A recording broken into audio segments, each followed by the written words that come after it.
শুভ সকাল সবাইকে জানাই শুভ সকাল। সবাই কেমন আছে বলো? আমি তো খুব ভালো আছি। আর ওয়েদারটা এত সুন্দর, ভালো না থাকলে কি আর হয় বলো?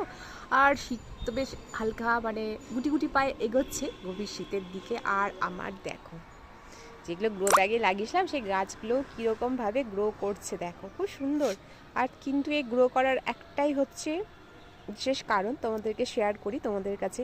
যারা শীতের গাছ লাগাবে ভাবছো বা লাগিয়ে দিয়েছো তাদেরও কোনো সমস্যা নেই, তারা অ্যাপ্লাই করতেই পারো, এটা পরে দিলেও কোনো ব্যাপার না। আর বসানোর সময় মাটিতে মিশিয়ে যদি দাও তাহলে বেটার রেজাল্ট পাওয়া যাবে, যেমন দেখতে পাচ্ছ আমার গাছগুলোর হয়েছে। আর কি সেটা তোমাদের সঙ্গে শেয়ার করছি, চলো।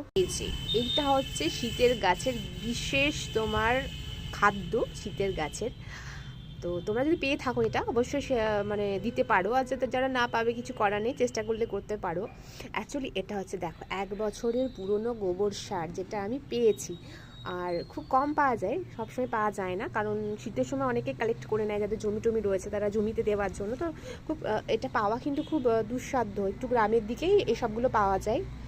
যারা টাউনে রয়েছে তাদের সত্যি কথা বলতে কি এটা পাওয়া খুব মুশকিল হয়ে যায়, তো তারা ভার্মি কম্পোস্ট ইউজ করতেই পারো। তবে গোবর সারটা পেলে, যদি পেয়ে যাও তো অবশ্যই এটা কিনে নেবে। খুব মানে এটা গাছের ভীষণ, মানে বলবো প্রোটিনযুক্ত খাদ্য যাকে বলে। যেমন গাছে চেয়ারা হয় তেমন তার গুণ রয়েছে। তো এটা হচ্ছে শীতকালীন গাছের ভালো থাকার টিপস আর কি। তো এটা যদি অ্যাপ্লাই করতে পারো তো গাছ প্রথম থেকেই খুব সুন্দর, তোমাদের যেরকম দেখালাম গাছগুলো ঠিক এরকম মানে হবে, গাছের চেয়ারা, বাট ফুলও দেবে খুব সুন্দর।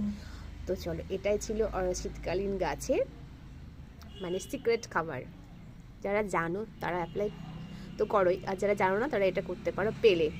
তো চলো, সবাই ভালো থেকো, সুস্থ থেকো, টাটা, বাই বাই। আর যারা এখনও পর্যন্ত আমার চ্যানেলটাকে সাবস্ক্রাইব করোনি তারা অবশ্যই কিন্তু সাবস্ক্রাইব করো।